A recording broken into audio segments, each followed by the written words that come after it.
నమస్కారం అండి.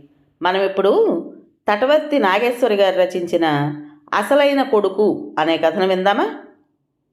రైలు స్టేషన్లో ఆగింది. శ్రీపతి లక్ష్మితో కలిసి లగేజీ తీసుకుని రైలు దిగడానికి భారంగా అడుగులు వేశాడు. జనం తోసుకుంటున్నారు. వృద్ధులు, స్త్రీలు, పిల్లలు అనే విచక్షణ లేకుండా దిగే వాళ్ళని దిగనివ్వకుండా ఎక్కేవాళ్ళు అడ్డదిడ్డంగా చొరబడుతున్నారు. అతి కష్టం మీద వాళ్ళిద్దరూ బయటపడ్డారు. 20 నిమిషాలు విజయవాడలో రైలు ఆగుతుంది. ఇంజను అటుదిటు మార్చుకోవడానికి. అయినా తొందర ఎందుకో. కంగారుగా ఖాళీ సీట్లు ఆక్రమించుకుని స్టాండింగ్ కోట తప్పించుకోవడానికే. ఈ భూమి మీద మన స్థానం ఎంతకాలమో తెలియని అజ్ఞానంలో ఉంటూ తాత్కాలికమైన చోటు కోసం తాపత్రయపడిపోతున్నారు జనం. పక్క స్టేషన్లో దిగిపోవాల్సిన వాడికి కూడా తను కూర్చున్న చోటు జీవితాంతం ఉండిపోవాలన్నంత ఆశ. నిర్లిప్తంగా నవ్వుకున్నాడు శ్రీపతి. లక్ష్మి భర్త భుజం తట్టి, "అరే, అన్నయ్య వస్తున్నాడు" అంది ఆశ్చర్యంగా. పాపారావు జనసమూహాన్ని చీల్చుకుంటూ వాళ్ళకి ఎదురొచ్చాడు. "బావా, ఆగు, ఊళ్ళోకి రాకు" అన్నాడు కంగారుగా. ఇద్దరూ మొహాలు చూసుకుని "ఏం జరిగింది" అన్నారు. "చెబుతా, జనాన్ని వెళ్ళిపోనివ్వండి. రండి, అలా సిమెంట్ బెంచి మీద కూర్చుందాం" అని సూట్ కేసు అందుకుని అటు నడిచాడు. ఇద్దరూ అతన్ని అనుసరించారు. ప్లాట్ఫామ్ మెల్లగా పలచబడుతోంది. "అబ్బాయి కోడలు కులాసాయేనా?" అడిగింది లక్ష్మి. "ఎందుకుండరు? అజ్ఞాతంలో ఎక్కడో కులాసాగా కులుకుతూ ఉండుంటారు. ప్రజల డబ్బు చేతిలో ఉందిగా" అన్నాడు. "వివరంగా చెప్పు తమ్ముడు" అంది లక్ష్మి పాపారావును కుదుపుతూ. "ఏం చెప్పనక్క, మీ ఇద్దరిని తీర్థయాత్రలకు పంపించి మీ కొడుకు కోడలు చిట్టీల డబ్బుతో ఉడాయించారు. ఎక్కడో హాయిగా ఉండనే ఉంటారు. ఇక్కడ డబ్బు దాచుకున్న వాళ్ళు లబోదిబో అంటున్నారు. మీరింటికొస్తే ప్రజలు మిమ్మల్ని చుట్టుముట్టి రాబందుల్లా పీక్కు తింటారు."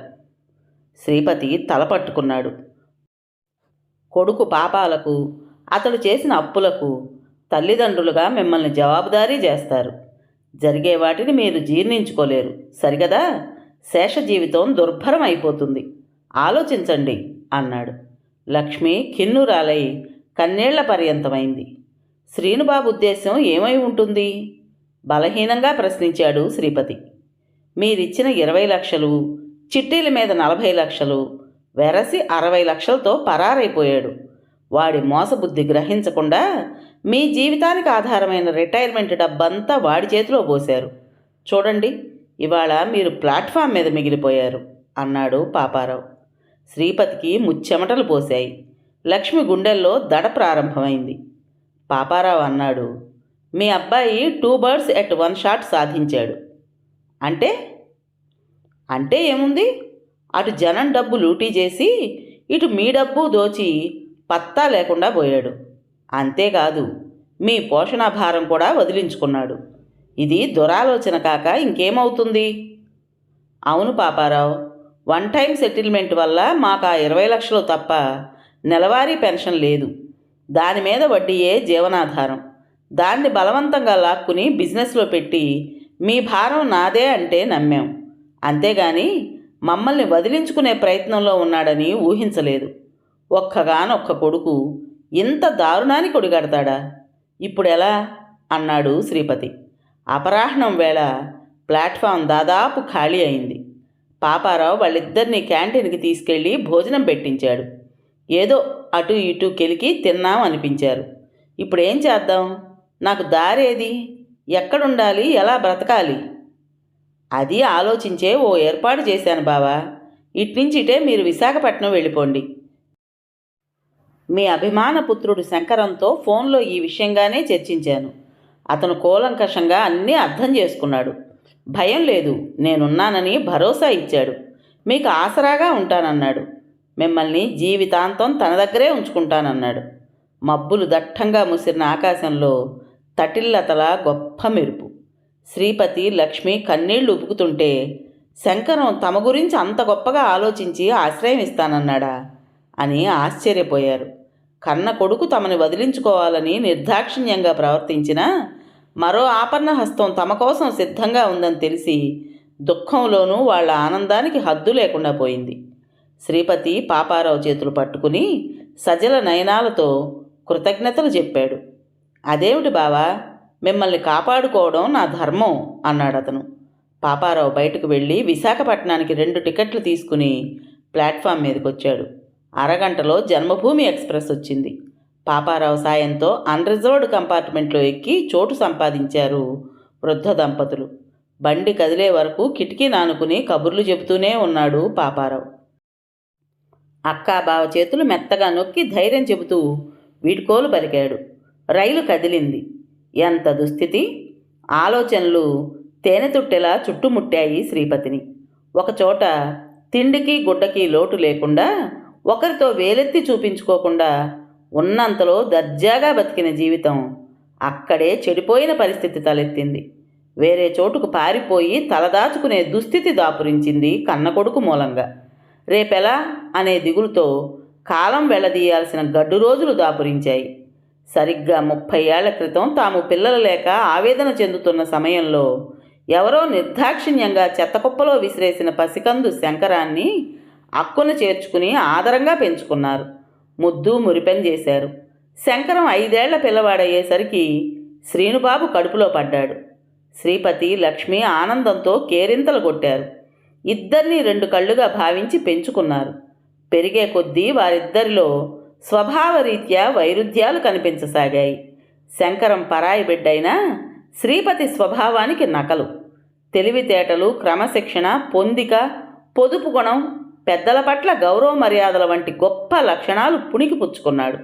దానికి విరుద్ధంగా శ్రీనుబాబులో అవలక్షణాలు వృద్ధి చెందుతూ వచ్చాయి. క్రమశిక్షణ, మర్యాద సంగతి ఎలా ఉన్నా చెడు స్నేహాలు అబ్బాయి. అల్లరి చిల్లర తిరుగుళ్లతో కనిపించి కనిపించకుండా నేర స్వభావం అలవర్చుకున్నాడు.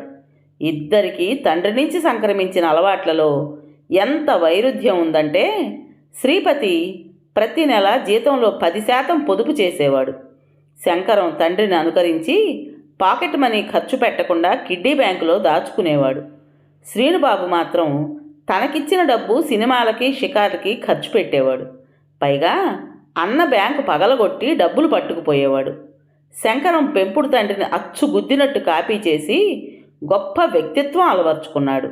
శ్రీనుబాబు ఎదిగే కొద్దీ తల్లిదండ్రుల్ని ధిక్కరించేవాడు. ఇద్దరూ యుక్త వయస్కులై డిగ్రీ చదువులు పూర్తి చేశారు. శంకరం తన అన్న కాదు, అనాథ అని చివరికి ఆ నోట ఈ నోట విన్న శ్రీనుబాబు అతన్ని ద్వేషించసాగాడు. ఎట్టి పరిస్థితుల్లోనూ ఈ ఇంట్లో ఉండడానికి వీల్లేదు అని హుకుం జారీ చేశాడు. శ్రీపతి, లక్ష్మి బిక్కమొహాలేశారు. శంకరం తన పరిస్థితి ఏమిటో అర్థం చేసుకున్నాడు. నిజం తెలుసుకుని విశాఖపట్నం వెళ్ళిపోయాడు. అతని తెలివితేటలకి అదృష్టం తోడైంది. జూనియర్ అసిస్టెంట్గా ప్రభుత్వోద్యోగం సంపాదించాడు. శ్రీనుబాబు ఉద్యోగ ప్రయత్నం చేయలేదు. అతగాడికి ఆసక్తి లేదు. తండ్రి సంపాదన మీదే ఆధారపడి జల్సా జీవితం గడిపాడు. చేసేదేముంది అని మనసులో పదే పదే అనుకుని నిట్టూర్చడం తప్ప ఏం చేయలేని అశక్తత తల్లిదండ్రులది. తన రిటైర్మెంట్ ఫండ్లోంచి శంకరానికి కానుకగా 1,00,000 రూపాయలు పంపితే వెంటనే చెక్కు తిప్పి పంపించాడు. నాన్నగారు, నాకు మీ నుంచి లభించిన స్ఫూర్తి, పొందిన వ్యక్తిత్వం, విజ్ఞాన సర్వస్వం, ఆత్మవిశ్వాసం అవే నాకు 10,000. నాకు వేరే ఆస్తిపాస్తులు అక్కర్లేదు అంటూ చెత్తకుప్పలో దొరికిన శంకరం చెట్టంత కొడుకై ఈనాడు ఇలాంటి సమయంలో తనని ఆదుకోవడానికి సిద్ధపడ్డాడంటే అతని సంస్కారానికి శ్రీపతి పొంగిపోయాడు. ఎంత కాదనుకున్నా జరిగిన సంఘటనలు మస్తిష్కంలో సుళ్ళు తిరగక మానవు.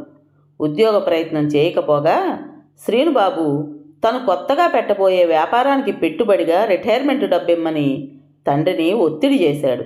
తల్లి ఎంత చెప్పినా అతను వినలేదు. బ్యాంకులో ఆ సొమ్ము పదిలంగా ఉంటుంది, ఆ వడ్డీతో మన నెలవారీ జీవితాలు గడుస్తాయని చెప్పినా బతిమాలినా వినలేదు. మీరు నన్ను నమ్మరా? మీ బాధ్యత నాది కాదా అని దబాయించి మరీ డబ్బు డ్రా చేయించాడు. గత్యంతరం లేక శ్రీపతి 20 లక్షలు కొడుకు చేతిలో పెట్టి అతని దయాదాక్షిణ్యాల మీద ఆధారపడ్డాడు.